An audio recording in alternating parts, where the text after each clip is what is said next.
Good morning student. आज हम एक नया टॉपिक लेके आए हैं, parathyroid gland.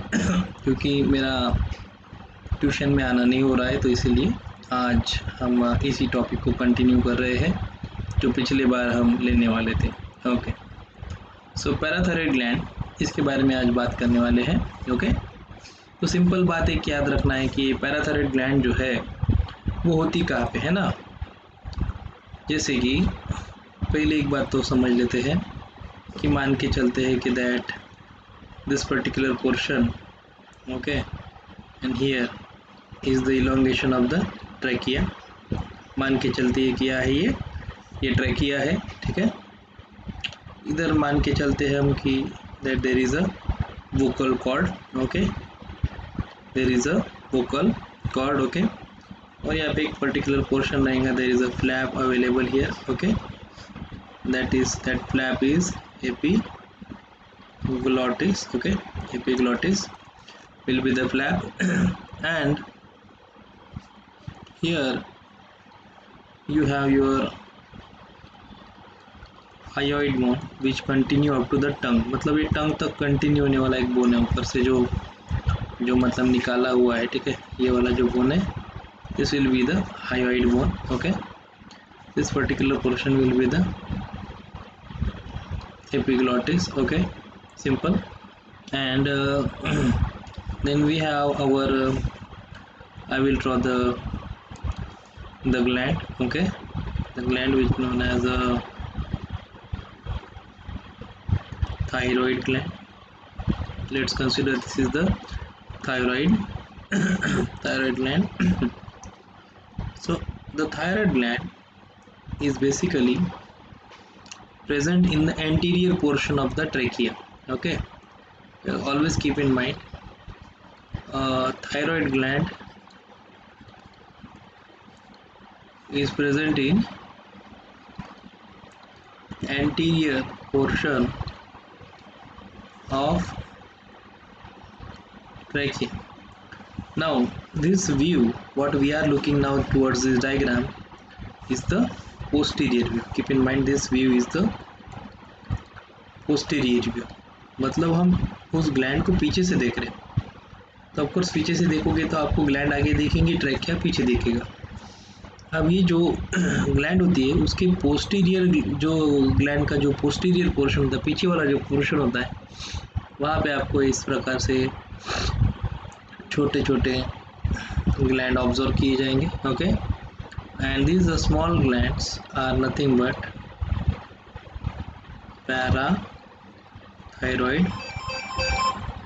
gland, okay. These are known as a parathyroid gland, okay. Now we are actually, our topic is basically a parathyroid gland. Today we will try to know the parathyroid gland, what kind of the hormone releases by the parathyroid gland, okay. We will going to know about it. Now let's consider the parathyroid gland is having a hormone, meaning this hormone known as a PTH is released from the parathyroid gland. Parathormone is the name of this hormone. Parathormone is the name of this hormone which releases from the parathyroid gland, okay. Now keep in mind this hormone is also known as Colles hormone. Hormone is also known as Colles hormone, okay. दूसरी बात, this is involved in the regulation of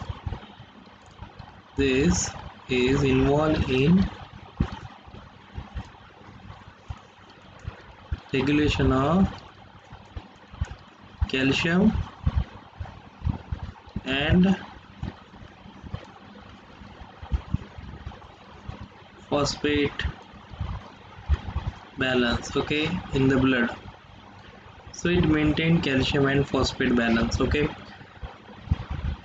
Second thing is that where it is basically maintaining this calcium and phosphate. So we have two sites. We have actually two sites. Let's consider these are the cells, and when the cells accumulate, जब बहुत सारे cell एक जगह पे मिल जाते हैं तो क्या बना लेते हैं, टिश्यू, और मान के चलते हैं कि ये ब्लड वेसल और ब्लड वेसल के अंदर ब्लड है। तो टिश्यू और ब्लड के बीच में कैल्शियम और फॉस्फेट का बैलेंस करना इसका काम है। किसका? पैराथॉर्मोन का काम है, जिसको कोलिक हार्मोन भी कहते हैं। ठीक है। अब होता क्या है, अगर ये हार्मोन रिलीज होता है ना, I write here release of hormone parathormone okay. जैसे ही पैराथॉर्मोन रिलीज होता है, on the release of parathormone calcium level of blood increase, मतलब level of calcium get increase on release of this hormone. मतलब इस हार्मोन का काम क्या हुआ कि कैल्शियम लेवल को मेंटेन करे ब्लड में। ठीक है। अब कैल्शियम क्यों चाहिए ब्लड में? कैल्शियम दो चीज़ों के लिए चाहिए। एक है कैल्शियम चाहिए आपको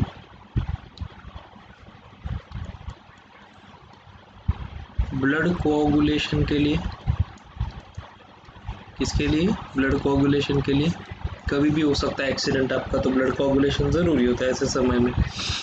दूसरा बात हमको चाहिए टू प्रोवाइड सेल्स, मतलब जो बॉडी में रहने वाले सेल्स हैं उनको हम ये वाला जो कैल्शियम होता है वो प्रोवाइड करना चाहते हैं। तो ऐसे केस में हमें वो ब्लड में होना चाहिए। ओके। अब दूसरी बात, अभी इसका और एक काम क्या है कि ये जो हार्मोन होता है ना, ये बोन का कैल्शियम निकाल के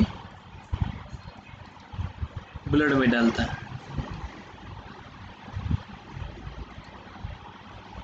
तो मैं यहाँ पे लिख रहा हूँ कि draws calcium from bone and transfer it to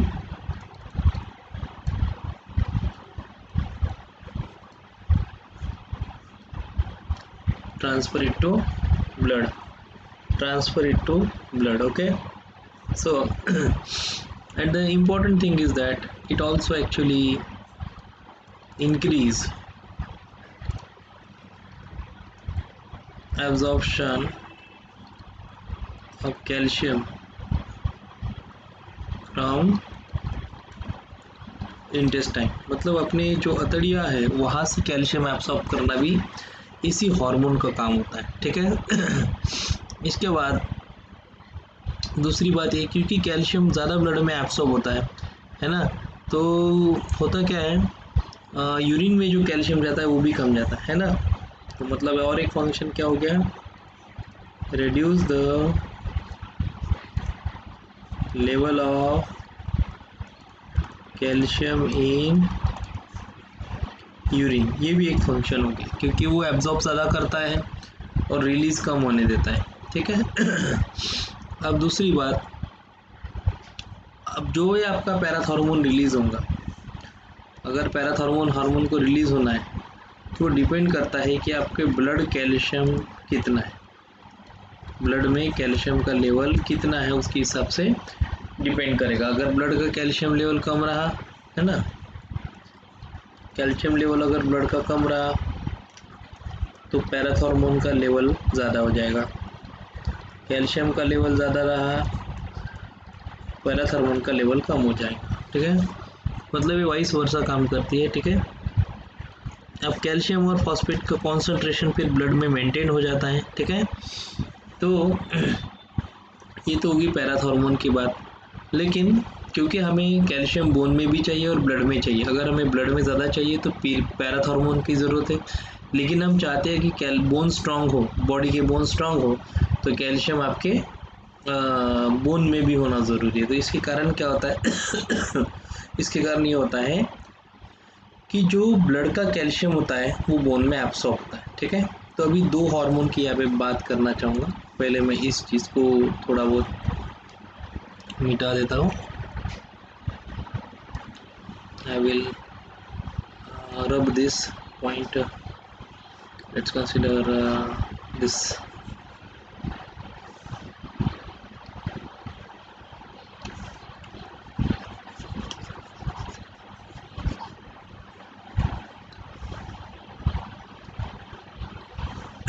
सो अगर पैराथॉर्मोन का कॉन्सेंट्रेशन या फिर कैल्सिटोनिन का कॉन्सेंट्रेशन अगर कम ज़्यादा कैसे होता है, अगर वो हमें देखना है तो ये समझना पड़ेगा कि दो फैक्टर मेंटेन करने पहली बात तो ब्लड में, एक हो गया कैल्शियम, दूसरा हो गया फॉस्फेट। और दोनों को मेंटेन करने के लिए एक तरफ चाहिए हमको पैराथॉर्मोन जो पैराथायरॉयड ग्लैंड में रिलीज करती है, और दूसरा होता है थायरो कैल्सिटोनिन जो थायराइड ग्लैंड रिलीज करते हैं। पैराफोलिकुलर सेल्स जो होते हैं थायराइड ग्लैंड के वो रिलीज करते हैं। अब इन दोनों हार्मोन एक दूसरे के अपोजिट काम करते हैं, ठीक है। मतलब इनको कौन सी पेयर कहना, कौन सी पेयर कहना, एंटागोनिस्टिक पेयर। क्या कहना है इनको आपने, एंटागोनिस्टिक पेयर, मतलब एक दूसरे के अपोजिट है इसीलिए, ठीक है। अब होगा क्या हाइपर सिक्रेशन या फिर हाइपो सिक्रेशन हुआ पैराथॉर्मोन का, मान के चलो पैराथॉर्मोन का कॉन्सेंट्रेशन एकदम से कम हो जाता है ना, तो ब्लड कैल्शियम लेवल भी कम हो जाएगा। तो मतलब सिंपल बात है, फिर से मुझे एक चीज़ मिटानी पड़ेगी। अगर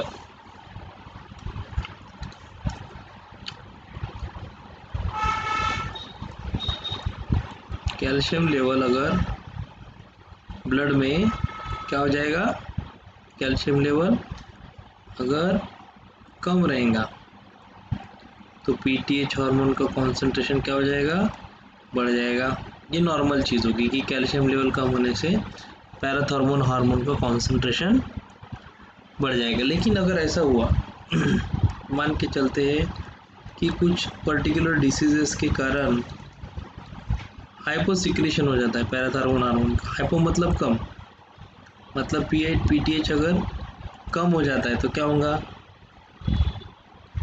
आपका ब्लड कैल्शियम लेवल भी कम हो जाएगा। तो ब्लड कोगुलेशन की जो एबिलिटी होती है वो अफेक्ट हो सकती है, ठीक है। इसके अलावा अब हाइपोसिक्रेशन के और भी प्रॉब्लम है, ठीक है। इसके कारण क्या होता है कि जो एक्साइटेबिलिटी होती है नर्व्स के, है ना, रब द पॉइंट,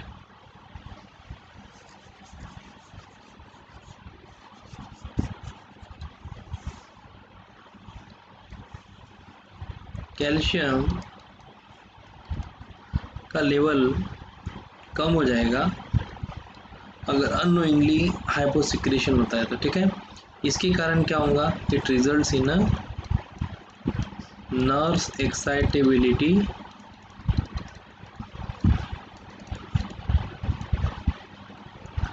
इंक्रीज, क्या हो जाएगा, नर्व एक्साइटेबिलिटी क्या हो जाएगी, इंक्रीज हो जाएगी, ओके। और उसके कारण नर्व एक्साइटेबिलिटी तो इंक्रीज हो जाएंगी, मतलब नर्व्स फुल स्पीड से काम करने लगेंगी, पर मसल क्रैम्प आ सकते हैं या फिर मसल स्पैज़म आ सकता है, ठीक है। इसका मीनिंग होता है कि आपको एक जगह ब्लॉक होने जैसा लगेगा मसल में, ऐसी चीज़ें हो सकती है, ठीक है। इसी चीज़ को जब मसल स्पैज़म हो जाता है, नर्व एक्साइटेबिलिटी के कारण जब मसल स्पैज़म हो जाता है तो उसको पैराथायरॉयड टिटैनी कहते हैं। क्या कहते हैं, parathyroid tetany, okay. That will called as a parathyroid टिटैनी।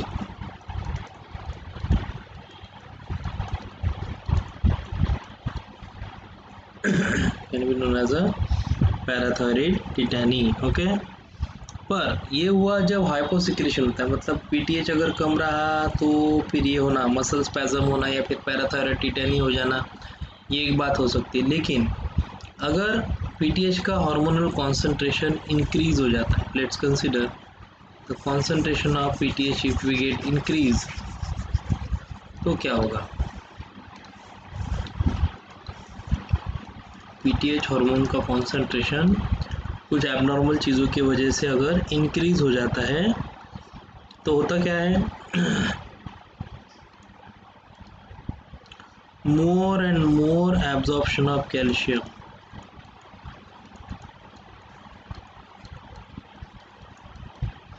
More and more absorption of calcium from bones में से बहुत सारा कैल्शियम क्या हो जाएगा, एब्जॉर्ब हो जाएगा। तो एब्जॉर्ब होकर कहाँ पे जाएगा, है ना, इससे क्या होगा बताओ, ये कहाँ पे जाएगा, ब्लड में जाएगा, ठीक है, ब्लड में जाएगा, जबकि ज़रूरत नहीं थी इस बात की, ठीक है। बट क्योंकि बोन का कैल्शियम लॉस हो गया, क्या हो गया, कैल्शियम लॉस हो गया, तो फिर ऐसे केस में फ्रैक्चर होना, हाँ, ऐसे केस में क्या हो सकता है, फ्रैक्चर हो सकता है,